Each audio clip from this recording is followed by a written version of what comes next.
was not born a warrior. I built myself piece by piece, scar by scar. People look at strength and think it's muscle, size, speed, but that's just surface. True power, the kind that endures when the crowd leaves, when the body aches, when everything falls apart. That power lives in the mind. I forged my fists to strike like steel, my legs to move like thunder, but none of it meant anything until I mastered the one weapon every opponent fears, my own mind. Without that, you're just another fighter. With it, you become unstoppable, because the battlefield is not just outside you, it's inside your head. And if you lose that war, no victory matters. But if you win it, nothing in this world can ever break you again. 1. Cut. The noise silence is a weapon. You are under attack every single day. Not with fists, not with swords, but with something far more dangerous noise. The noise of the world. The opinions of others telling you how to live, how to look, how to think. The expectations of society pressuring you to chase things you don't even care about. The endless distractions pulling your attention in 1,000 directions. It's a storm inside your head. And if you don't learn to silence it, it will tear you apart from within. Let me tell you something, noise weakens the mind. It scatters your focus. It drains your energy. And the more you let it in, the more control you hand over to the outside world. That is why most people never find peace. They are too busy reacting. Reacting to likes, to comments, to trends, to opinions that do not matter. They become puppets pulled by invisible strings. But a true warrior, a master of the mind, does not answer to every sound.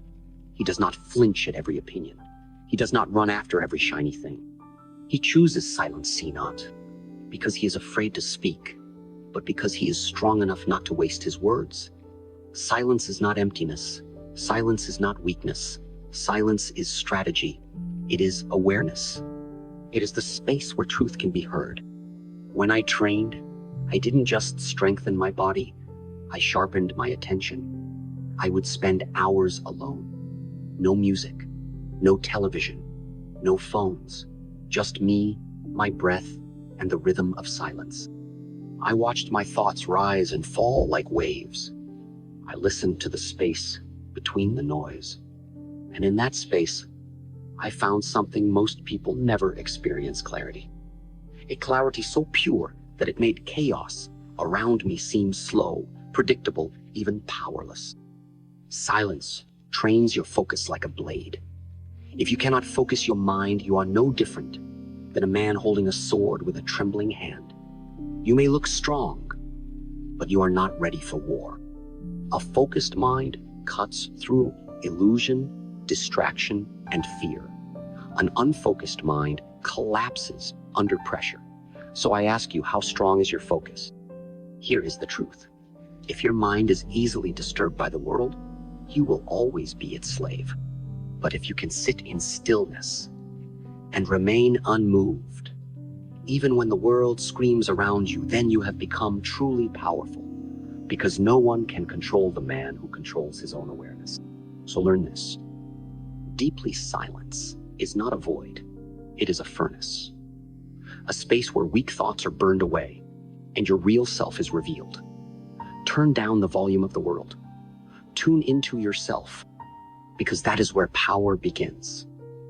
Not with noise, not with reaction, but with calm, with presence, with stillness.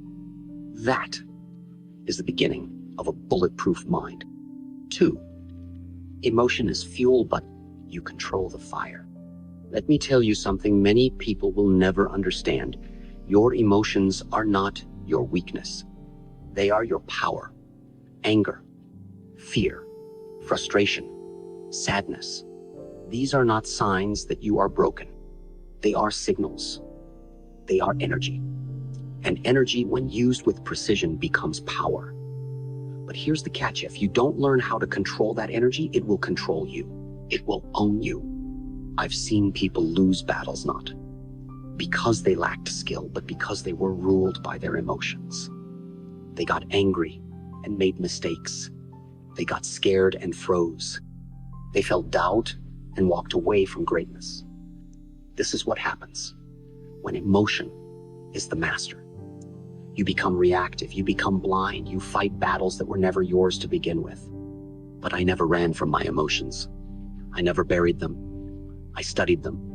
I sat with them like a student sits before a wise master. I asked, "Why are you here?"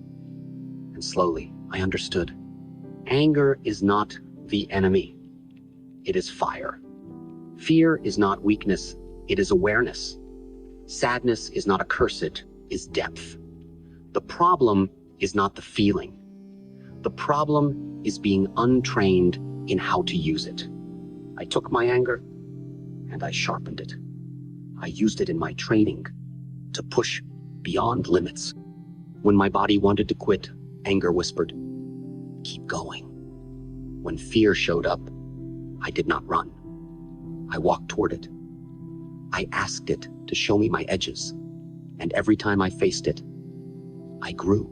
I expanded. I became more. You see, emotion is raw power. But without structure, it burns everything down.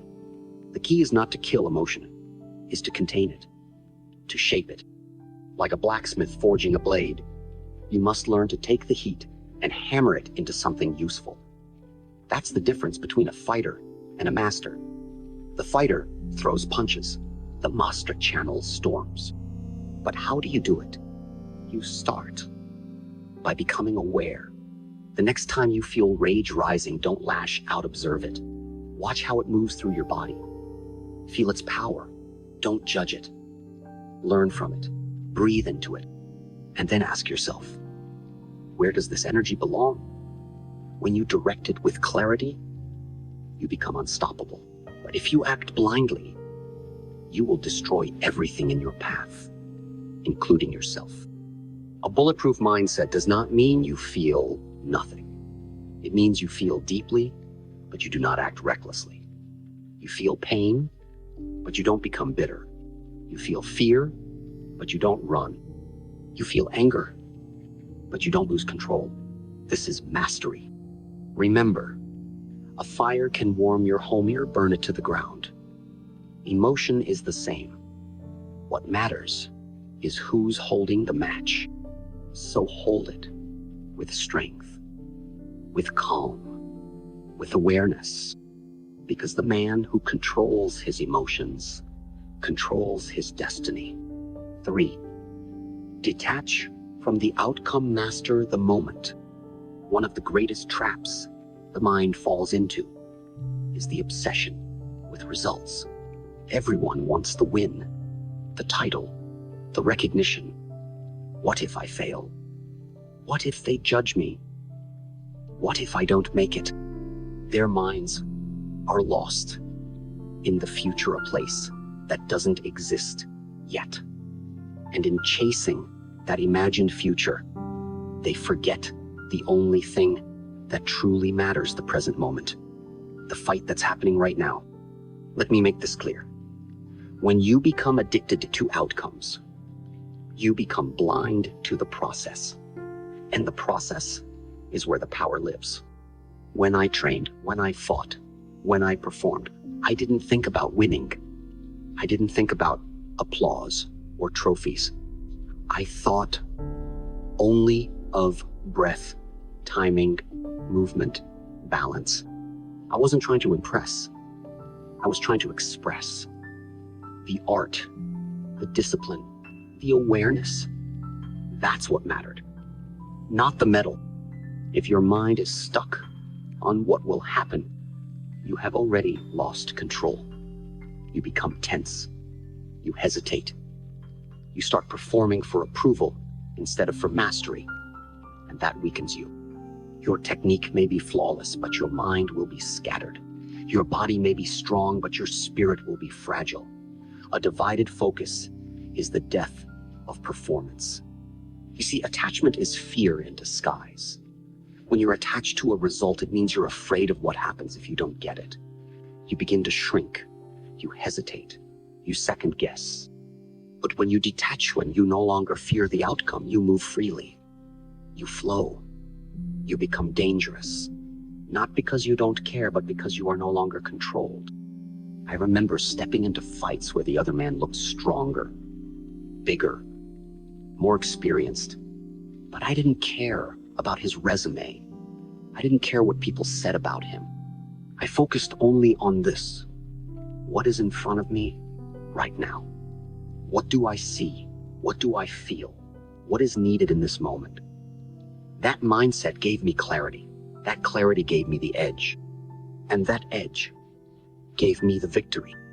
A bulletproof mind is not obsessed with success. It is obsessed with alignment, with being so deeply present that success becomes a side effect, not the goal. The moment you detach from the outcome, you gain something far more powerful. Focus without fear, effort without desperation, execution without emotional noise. So train yourself. Stop gripping so tightly to what you want. The tighter you hold it, the more it controls you. Learn to trust the process. Learn to enjoy the training. Learn to find peace in the repetition, the sweat, the hours nobody sees. That is the path of mastery. That is how you whine even before the result is decided.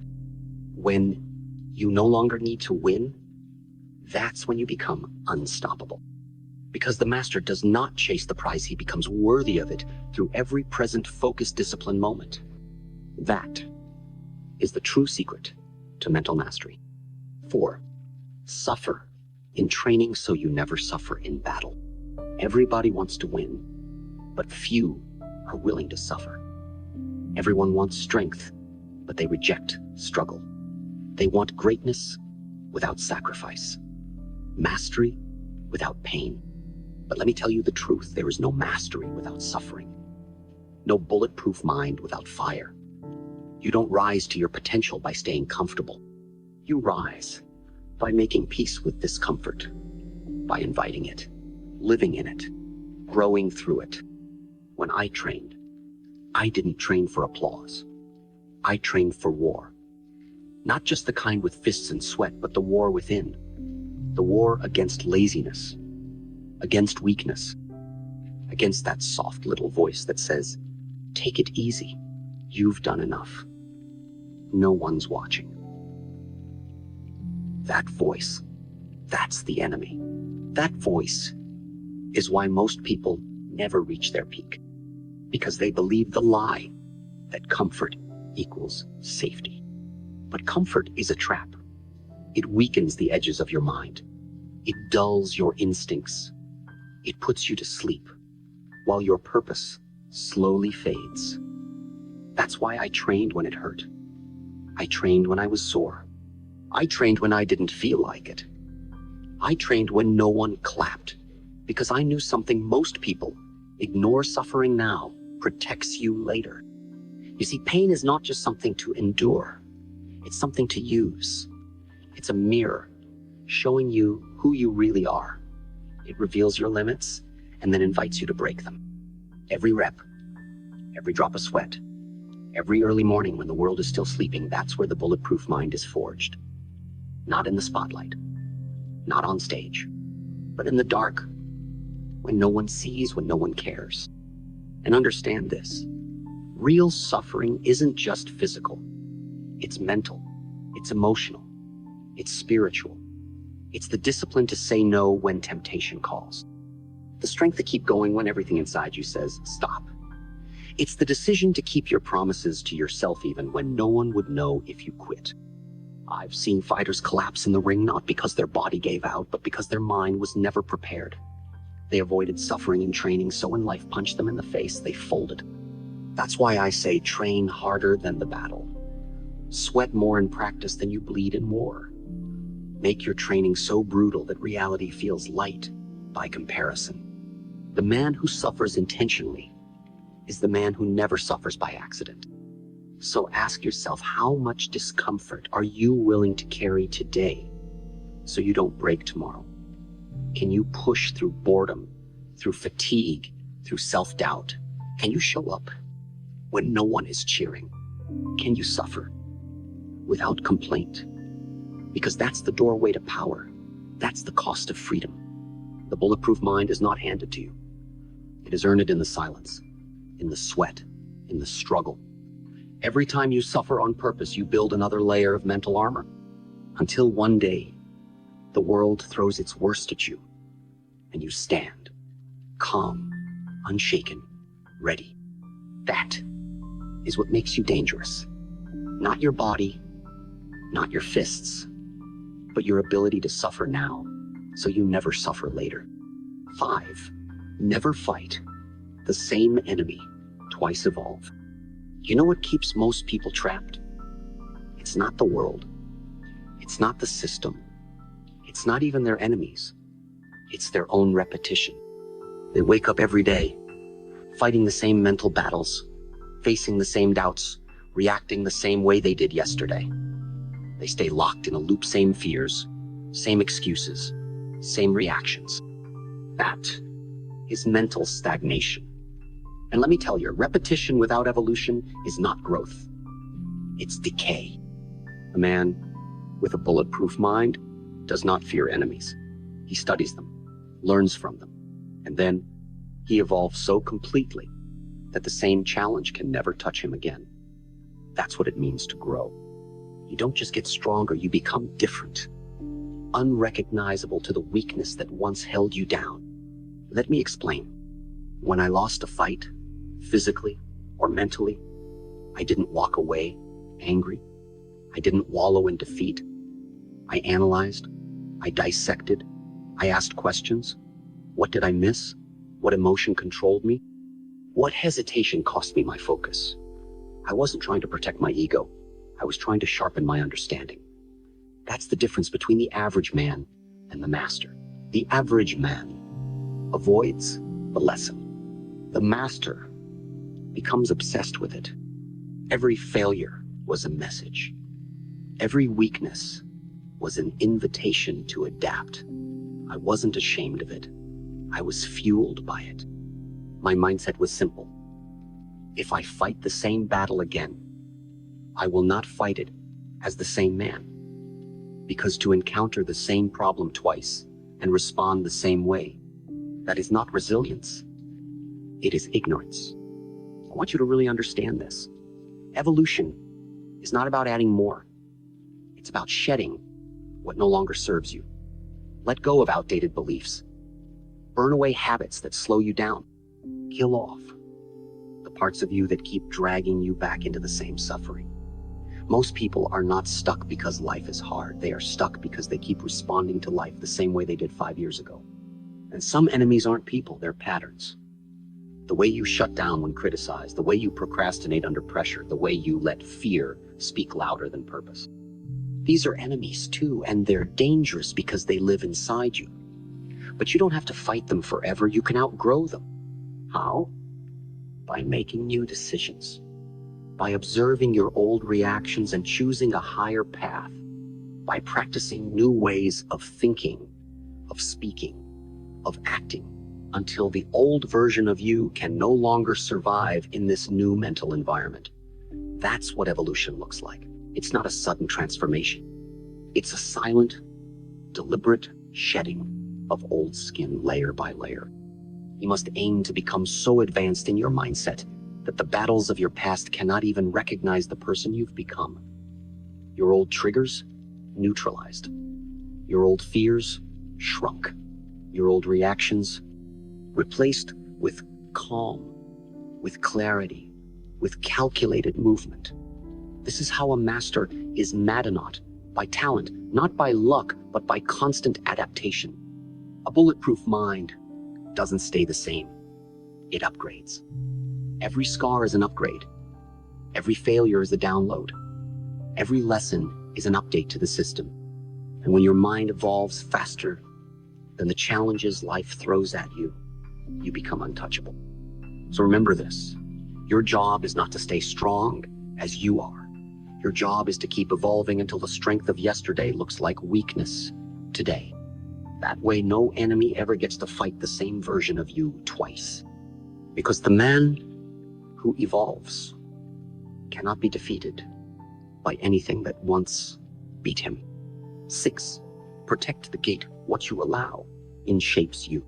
Your mind is a temple, a fortress, a sacred battlefield. But most people treat it like an open alleyway anyone can walk in, drop their trash, and leave. You allow garbage in through your eyes, your ears, your mouth, your thoughts. You let weak voices tell you what is possible. You scroll through comparison, gossip, negativity, and never stop to ask, is this shaping me or shattering me? Let me tell you a truth that most ignore. Your mind is not just influenced by what you consume, it is shaped by it. Every thought, every word, every image you absorb becomes a brick in the structure of your mindset. And over time, those bricks become the house you live in. So I ask you, what kind of house are you building? Is it strong, focused, disciplined? Or is it chaotic, reactive, insecure? When I was training, I was selective or ruthlessly selective. Not just about food or exercise, but about energy. I didn't read just anything. I didn't watch everything. I didn't allow every voice into my life. Because I understood every single thing I allowed in was either building me or breaking me. There is no neutral. Everything is programming you, either toward power or toward weakness. People think the enemy is external, but the most dangerous invasion is what you permit internally. That drama you watch every night, it's teaching your mind how to normalize chaos. That toxic conversation you keep having, it's reinforcing your belief that negativity is connection. That video you watch out of boredom, it's dulling your awareness and destroying your ability to focus. And here's the silent killer: most of it happens passively. You don't even notice it. It's background noise. You think, it's just entertainment. It's just a scroll. But what you don't realize is that every moment of mindless consumption is training your nervous system. It's weakening your resistance. It's cluttering your clarity. It's turning your once sharp awareness into a fog of useless information. You have to become the gatekeeper of your own mind. You have to guard it like your life depends on it, because it does. Every time you choose what to allow in, you are either polishing your mind like a blade or letting it rust. There is no in between. When people say, I feel unmotivated, I feel lost, I don't know who I am anymore, my first question is not about their goals, it's about their inputs. What are you feeding your mind? Who are you listening to? What environments are you staying in? Because a powerful mindset is not the result of random willpower. It is the product of conscious design. If you want to build a bulletproof mind, you have to clean the gate. You have to remove what poisons your thoughts. That means cutting off content that trains you to be passive, fearful, insecure. It means walking away from conversations that keep you stuck in the past. It means unfollowing voices that feed comparison instead of character. It means replacing all of that with substance books that challenge you, silence that calms you, people who sharpen you, and routines that ground you. This is not about being cold or arrogant. This is about understanding the rare value of your attention. Your focus is the most powerful currency you own, and most people give it away like it's worthless. But not you. Not if you want mastery. Not if you want power. You must protect your attention the way a samurai protects his sword, sharpened, sacred, and never handed to a fool. Remember, you don't rise to greatness by accident. You rise by guarding the gate of your mind so fiercely that nothing enters without your permission. And when that gate is locked to weakness, distraction, and noise, what grows inside you is clarity, discipline, and strength. That is how you build a mind so bulletproof that even the loudest world cannot shake your silence. 7. Kill the inner victim, take absolute control. There's a voice inside of you, and it's been there for years. You may not even notice it anymore because it speaks so often, so quietly, that you've mistaken it for truth. It says things like, "Why is this happening to me? They don't understand me. It's not fair. I'm not ready." That is not your truth. That is your inner victim speaking. And as long as you let it live, you will never be free. Let me make this clear. No matter how strong your body becomes, no matter how perfect your plan, if you are still carrying the voice of a victim in your mind, you will break the moment pressure arrives. Because the victim doesn't look for solutions, it looks for someone to blame. It doesn't adapt, it complains. It doesn't grow, it hides. And every time you listen to it, you give away your power. When I was younger, I had that voice too. I heard it when things got hard. I heard it after failure, after injury, after loss. It would say, "Take it easy. Why try again? This isn't your fault." And for a while I listened. But then I realized every time I let that voice guide me, I became smaller, weaker. I began to live in fear, waiting for life to treat me better. That's not power. That's prison. So one day, I made a decision not to improve the voice, but to kill it completely. I buried the victim. I replaced it with a new voice, one that said, "It's on me. No matter what happens, I respond. I own everything." That voice didn't make excuses, it made choices. That voice didn't ask for rescue, it built a way forward. That voice became my freedom. Because here's the truth. You cannot hold a sword in one hand and a victim story in the other. The two are incompatible. Power and self-pity cannot coexist. You must choose will you be the author of your life or the echo of someone else's judgment. A bulletproof mind is not a mind that avoids pain, failure, or hardship. It's a mind that refuses to be ruled by them. It's a mind that says, "If I fall, I get up. If I'm doubted, I prove it wrong. If I'm betrayed, I still walk forward with honor." You don't need everything to go your way. You don't need the perfect conditions. You just need to reclaim your responsibility. Take full control, not partial, not when it's easy, not when it's convenient. Absolute control. You are responsible for your thoughts, your reactions, your choices, your discipline, your peace. The moment you say, "It's all on me," is the moment you take your power back. People spend their entire lives waiting for better parents, better luck, better timing, better circumstances. But let me tell you, greatness doesn't come to the ones who wait. It comes to the ones who rise without permission, who stand up when there's no applause, who fight back without needing revenge, who take pain and turn it into fuel.